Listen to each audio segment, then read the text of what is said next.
Stand up for the law. Stand up for decency. Stand up for compassion. Stand up for respect. Stand up for your community. Stand up for your future. Stand up for South Africa. LeadSA.co.za. We like helping people who've helped themselves. So do our listeners. Entrepreneurs SA on Talk Radio 702 and 567 Cape Talk. With FNB. Thank you for downloading this podcast from The Reedy Clubby Show on Talk Radio 702 and 567 Cape Talk. For more, please go to 702.co.za or capetalk.co.za. The Naked Scientist on Talk Radio 702 and 567 Cape Talk with Reedy Clubby. Hello, Chris. Hello. How are you doing? Yes, I'm very good, thanks. And yourself? I'm very well, thank you. I have a question from my colleague John Robbie. Following that volcano in Iceland, a lot of questions were asked about climate change, that all the work that we're doing to mitigate the effects of climate change and to curb carbon emissions, all of that is reversed by the impact of one volcano. So what is the point of all of us joining this fight and trying to reduce our carbon footprint when a volcano can just undo all of that? Is there any truth to that? I think I know what they're getting at. When you look at what we produce in terms of greenhouse gas, it's about 30 to 37 billion tonnes of carbon dioxide every single year that is the man-made contribution. So that's a lot of greenhouse gases, and it's far more than any volcano does around the world. But what volcanoes do pump out is a lot of sulphur. And when the sulphur goes up into the atmosphere, it produces sulphur dioxide, SO2. And other sulfates, SO4s. And these sulfur particles in the atmosphere are reflective. They behave like little tiny mirrors that beam sunlight back into space. So if you look at the effect that a volcano can have, yes, it does put a lot of greenhouse gases into the atmosphere, still less than we do, but it also puts a lot of SO2, sulfur salts, into the atmosphere, which act like mini mirrors. They help to therefore cool down the Earth because they're reflecting the incoming solar radiation that warms us up back into space. So there's therefore what's called an offset. So the volcano puts some gases out but also at the same time cools us down and therefore masks the global warming effect of the man-made warming as well as its own warming. And in fact shipping is in the same situation around the world. Shipping contributes about 3% of the world's global warming output. Mm-hmm. And because ship fuels are very sulfur rich, in fact, if the output of the boat's exhaust is masked by the sulfur for exactly the same reason. So shipping, whilst being bad for the environment, is hiding its own effect. It's a bit like sweeping the CO2 under the carpet, because what it's doing is temporarily reducing the time that there is a warming signal. The difference is that the sulfur remains in the atmosphere for much less time than the CO2. So we're going to see CO2 causing warming for several hundred years, but the sulfur only has an effect in the short term for tens of years. Mm. So at the moment we're seeing a temporary sweeping under the carpet of the CO2. So volcanoes can have a long-term temperature reduction effect because of their sulfur, but they're still going to contribute a net warming effect in the long term because of the CO2. Mm-hmm. So we should continue all our fights against global warming, in other words, not abandon it. There's no simple solution. We have to try to reduce the amount of greenhouse gases that we produce, and the way to do that is to look at new energy sources which are going to be carbon neutral, because the vast majority of the CO2 that we pump out goes for heating people's homes and domestic use, and that means that about 40% of the CO2 that we each put out is just that, air conditioning and so on. And the rest is then things like industry and also livestock, keeping cows very, very carbon hungry because they belch and fart out lots and lots of CO2 and methane.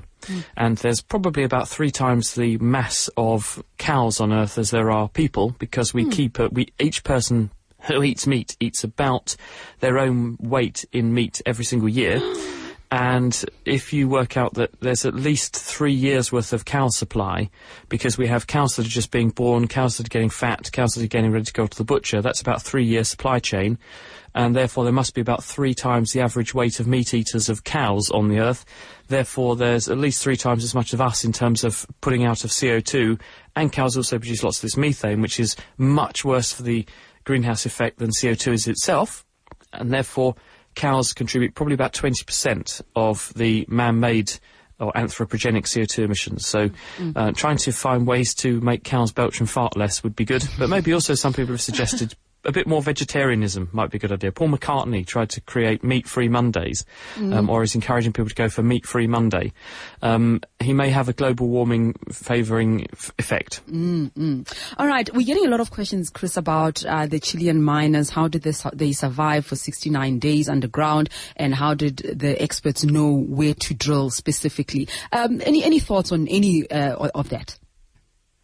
Obviously, I haven't seen the bottom line reports as to exactly what went on, and I suspect the company, because this is going to be a legal matter, are going to be quite guarded in what they're going to release. But the men were known to be in the mine because miners obviously clock in and clock out. Mines have very well-organised systems for knowing who is underground for precisely this reason. They also knew which sector of the mine the men were working in, and they knew where the roof had come down, so they knew which bits of the mine had been isolated from the main escape shafts. So they would have had a fair idea as to where these people were. I think that limited communication was established to them via a tube that was fed through the blockage. So they knew that there were people there, they knew there were people alive in there. They could also hear these people moving around because vibrations travel quite well through tough, rigid surfaces like stone. And so they knew that these people were there, and then they had to work out, based on a map of the mine, you extrapolate from a map of the mine to where on the surface would we have to go from and in what direction in order to get down into this sector of the mine, downstream or upstream, depending on which way you look at it, of where the roof has come down, and then work out where the best approach is going to be to get the most stable shaft down. And it's been quite good for the mine too as well, because on the way down they've discovered a whole bunch of deposits they didn't know that they had.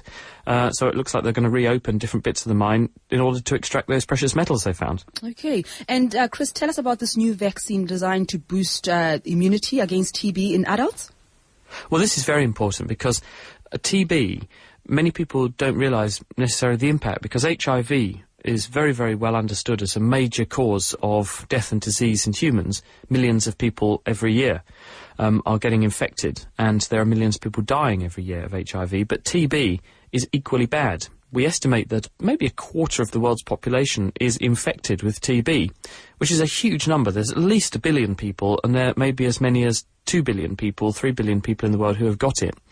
And moreover, it's also becoming increasingly resistant to antibiotics, especially in the third world, where people may have only enough money to buy a small number of drugs for a short period of time, which they take for a while.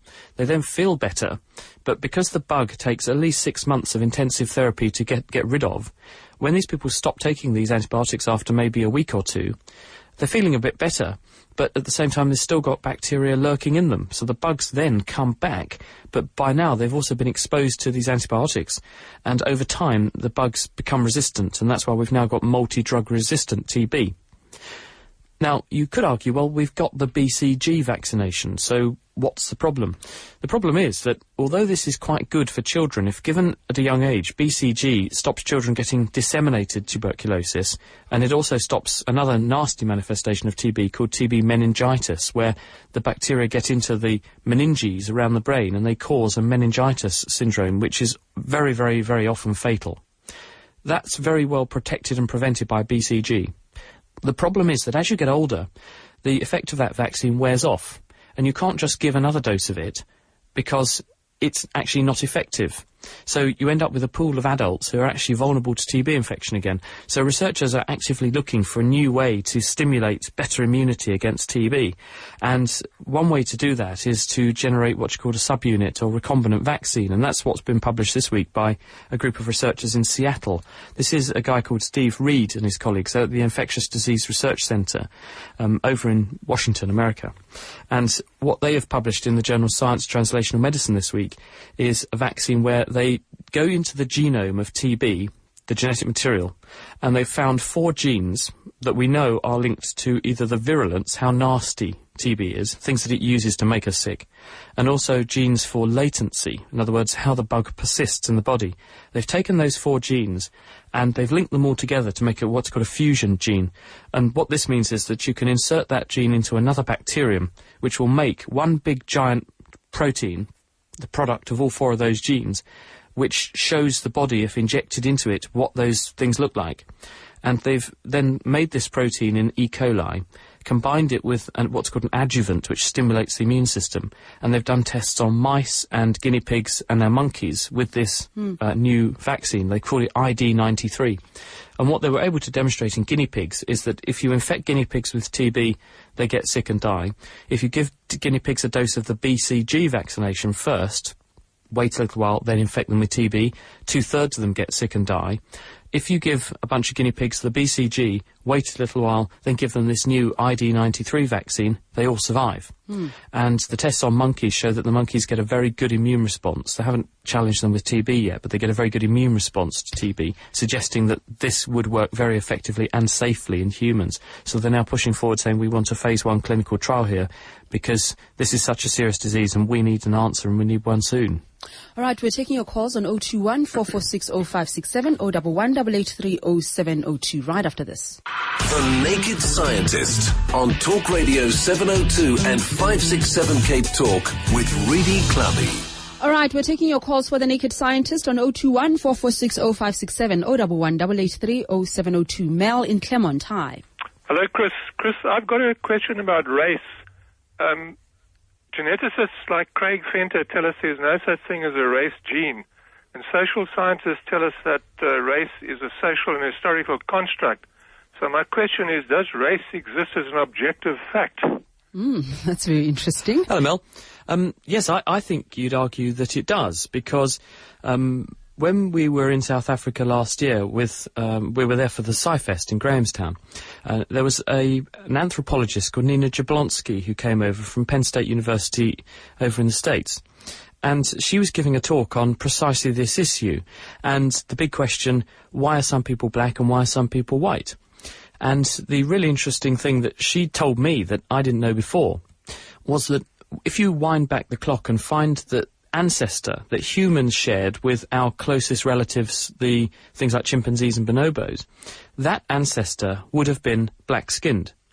But chimpanzees have pale skin and under their fur. And obviously half of the humans, the people who live in the north, have white skin. The people who live around equatorial Africa are black-skinned. So at some stage, we know that the early humans evolved in Africa and were therefore almost certainly black-skinned. Therefore, our ancestors had to evolve first to be black and then evolve again to be white when they left Africa. And the reason for that is that if you live where it's very, very sunny, then the ultraviolet rays in the sunlight will damage folic acid in the body because UV degrades folate, and you need folic acid to develop the nervous system. So if you don't have enough folate, then women can get, when they're pregnant, can have babies that develop spina bifida or neural tube defects. So, in other words, if you don't have enough folic acid, you have spina bifida, and this will be disadvantageous, and therefore you're less likely to survive and have more children. And therefore, it's advantageous in sunny places to have dark skin. But once you're dark-skinned and you migrate to a very unsunny place, like Britain, where there's about 3 minutes of sunlight a year, now there's no problem with the folic acid, because even on a sunny day, a white-skinned person has enough folic acid because there's too little sun. But a dark-skinned person now doesn't have enough sunlight coming in their skin to make vitamin D, because vitamin D is made by the action of ultraviolet on cholesterol in the skin, producing cholecalciferol, which then gets further metabolized in the body to make dihydroxycholecalciferol, which is vitamin D. So, therefore, there's a selective pressure for dark-skinned people to become light-skinned where there isn't much sun, which is why people who live up north, where I do, are pasty. So I'd argue, given that we now can see how humans migrated around the Earth, and we can see that people have these traits, I would argue that the combination of genes that go with geographies, and also therefore go with races, would argue that there are race genes, because there are different collections of genes that make people look different and have different statures and different abilities and different metabolic rates in different parts of the world, driven by the selection that occurred hundreds of thousands of years ago, in order to give us the best advantages for the environment in which we lived. So that would be my argument. I think you could say that there is definitely genetics underlying race, because the reason we all look the way we do is because of our genes. Okay, thank you very much, Mel. Very interesting question indeed. Is it Hazer in Moreleta Park? It's Heiser. How are you? Heiser, I beg your pardon. Welcome. No problem. Hi. Yes, Chris, I've got a question for you. I'm a person who's got, I'm kind of mixed dominance regarding my hands, not quite ambidextrous. I'd just like to know, what is the implication for brain usage or something like memory? Yes, I would really like to know your answer on that. Oh, Heiser, the old gag is I'd give my right arm to be ambidextrous. The answer is I asked Chris McManus this. Chris McManus is the Professor of Medical Education and Psychology at University College London. He published a book around the world about 6 or 7 years ago called Right Hand, Left Hand. It actually won the Aventis Book Prize. I'd say it's one of the best science books that I've ever read. He looks at the very question of handedness in that book, not just of people, but also of molecules and atoms and the universe, actually. But the chapters on human-handedness are absolutely fantastic. So if you can get a copy of Right Hand, Left Hand, you'll find this very interesting. Because I interviewed him, and I said to him, what about people who say what you do? That they don't think that they favour one particular hand over another. They tend to write with one hand, but then they can also do lots of good things with the other hand. Does ambidexterity really exist as a psychological and as a neurological manifestation? And his answer was, humans are very good at learning to do things. If someone has a problem with, say, the right side of their body that they used to write with, then they'll pick up a pen and learn to write with their left hand. And in other words, we're very good at training ourselves to do new things. And therefore, there will always be probably a side preference to us, but we will also have the ability to use the other side to do things, giving us the impression that we're co-dominant. In fact, if you look in the brain, you will find that about 90% of people have language and, about 90% of people are right-handed. That means that the dominant hemisphere in them is usually on the left side of the brain, and between 60 and 80% of those people will have a dominant left hemisphere, because one side of the brain controls the opposite side of the body. And it also seems to co-localize with language. So the part of the brain that encodes and decodes language is also on the same side of the brain as your handedness is controlled by. It seems to go along with cerebral dominance.